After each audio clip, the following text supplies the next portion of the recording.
She utterly annihilated him on live television. Chris Rock just suffered the most humiliating defeat of his career. And what happened next will leave you speechless. The atmosphere was electric, the studio audience buzzing with nervous energy as comedy legend Chris Rock swaggered onto the stage, his trademark cocky grin plastered across his face. This was supposed to be just another routine late-night appearance where he'd crack a few jokes at Donald Trump's expense, collect his applause and move on. But what unfolded in the next 20 minutes would go down in television history as one of the most brutal takedowns ever witnessed. The moment White House Press Secretary Karoline Leavitt locked eyes with him and opened her mouth, the entire dynamic shifted seismically. Rock's smug confidence evaporated within seconds as this poised, razor-sharp young woman systematically dismantled him point by point in front of millions. By the time the dust settled, the once unstoppable comedy king was reduced to a sputtering, mic-throwing mess storming off stage in disgrace, while Levitt stood victorious, barely breaking a sweat. How did a relatively unknown political aide barely out of her 20s completely dominate and humiliate one of the most famous comedians on the planet?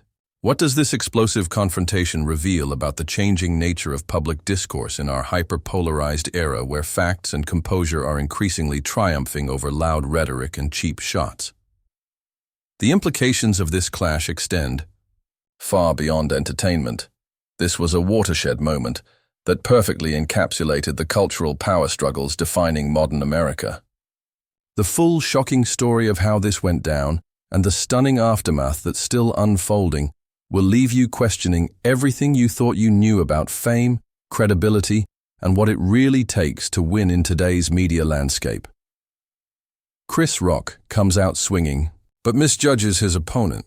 From the moment Chris Rock strutted onto the Pulse set, it was clear he intended this to be another routine Trump-bashing session where he'd lob a few incendiary jokes, collect his easy laughs, and bolster his reputation as the fearless truth-teller of comedy.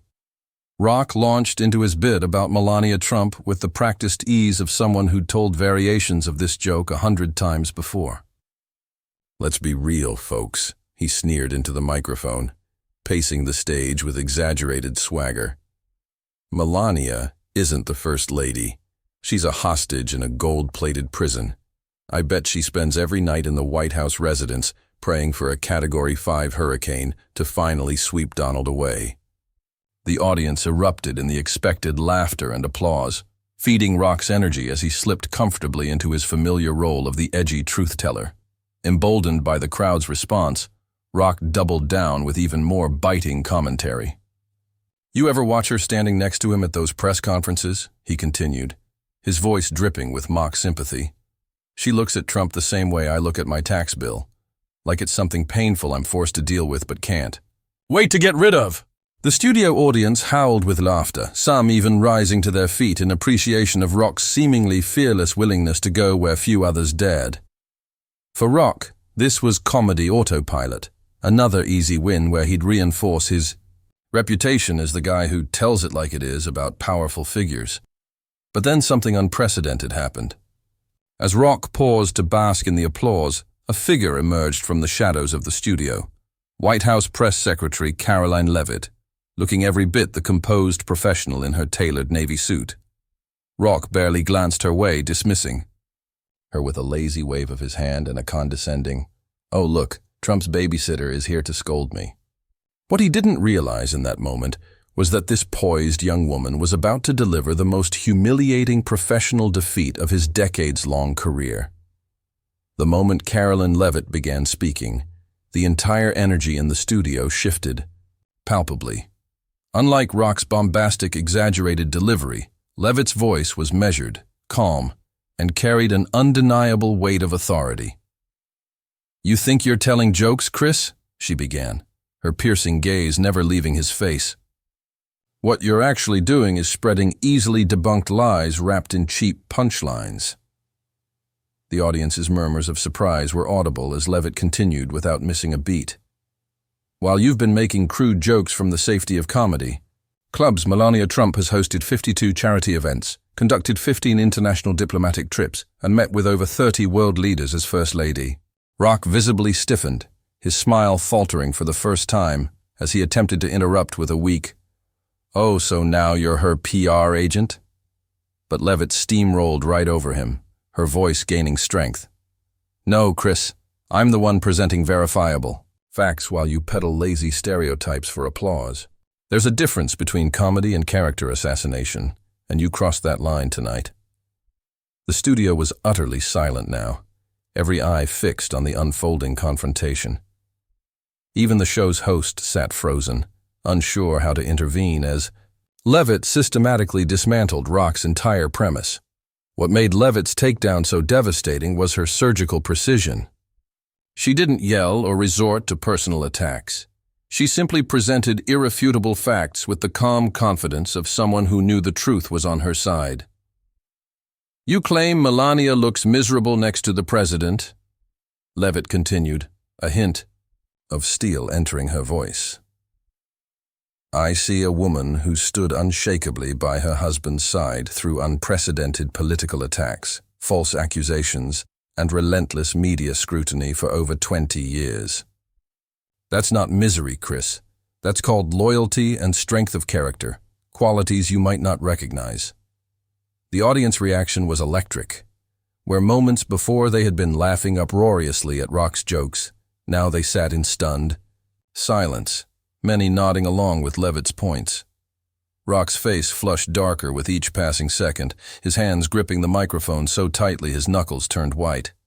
When he finally tried to rebut, his voice came out higher-pitched than usual, betraying his rising panic. "I'm Chris Rock!" he nearly shouted, as if his name alone should be enough to shut down the debate.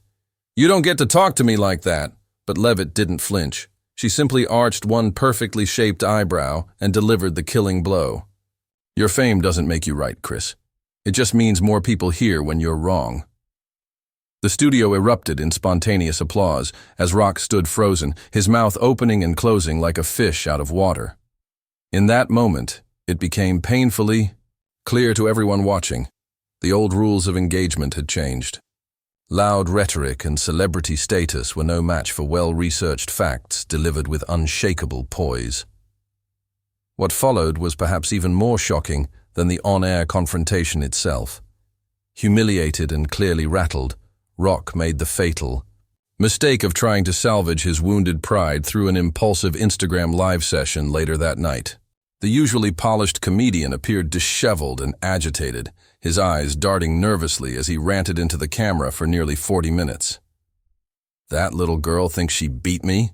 he sneered, his voice cracking with barely suppressed rage.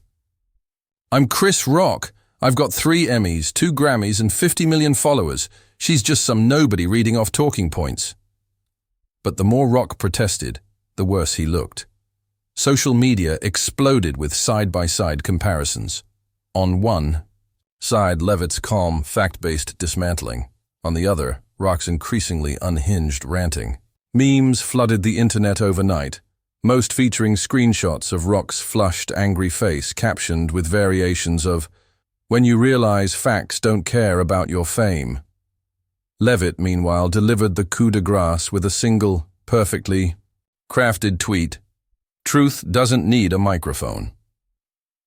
The post went viral within minutes, racking up hundreds of thousands of likes and retweets. By morning, the narrative was set in stone. Major news outlets ran stories with headlines like "Press, Secretary School's comedy legend and the day facts beat fame." Political commentators marveled at how Levitt had managed to expose the emptiness of Rock's argument without ever raising her voice or resorting to personal attacks. Cultural analysts noted the significance of a young woman from the much-maligned Trump administration decisively winning a public debate against an entertainment industry darling. Perhaps most telling was the deafening silence from Rock's fellow celebrities. Where normally they would rally around one of their own, few came to his defense. Those who did comment offered tepid support at best, with several notable figures actually praising Levitt's composure and debating skills. Behind the scenes, reports emerged that Rock's team was frantically damage controlling, canceling upcoming appearances and scrambling to rebrand his image. Meanwhile, Levitt's star rose meteorically. Clips of her takedown were analyzed in university communications classes as a masterclass in persuasive rhetoric.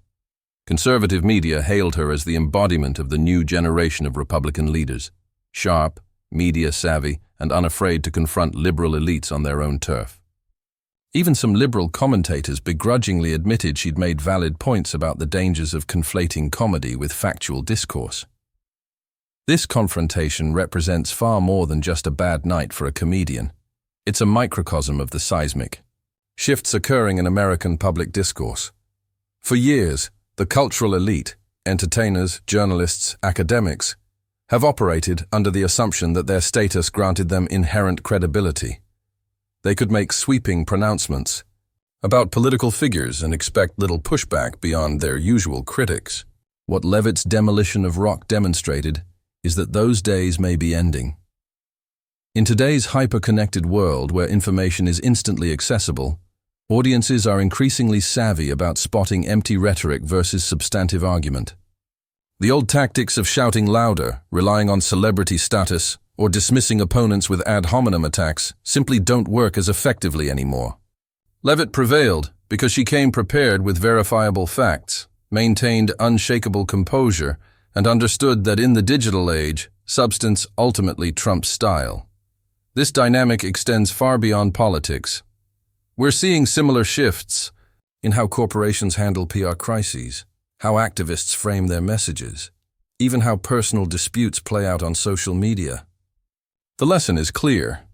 In an era where anyone can fact-check in real time and viral moments live forever online, credibility must be earned through accuracy and integrity, not assumed through fame or institutional affiliation. Where do we go from here? The fallout from this explosive confrontation continues to reverberate across media, politics, and entertainment. It raises profound questions about the nature of truth in public discourse and the evolving standards of accountability for influential figures. Do you believe this marks a permanent shift in how public debates will be conducted? Or was this just a temporary setback for Rock that he'll eventually overcome? More importantly, in an age where information and misinformation spread equally quickly, how can we, as consumers of media, distinguish between compelling rhetoric and actual truth? We want to hear your take. Drop a comment below. Who do you think truly won this debate? Rock's entertainment value or Levitt's factual precision? Have you noticed similar shifts in how public figures are held accountable in other spheres? What lessons should other celebrities and politicians take from this confrontation? Don't forget to subscribe for more in-depth analysis of the cultural moments that define our times. The next seismic clash could happen any day, and you won't want to miss it.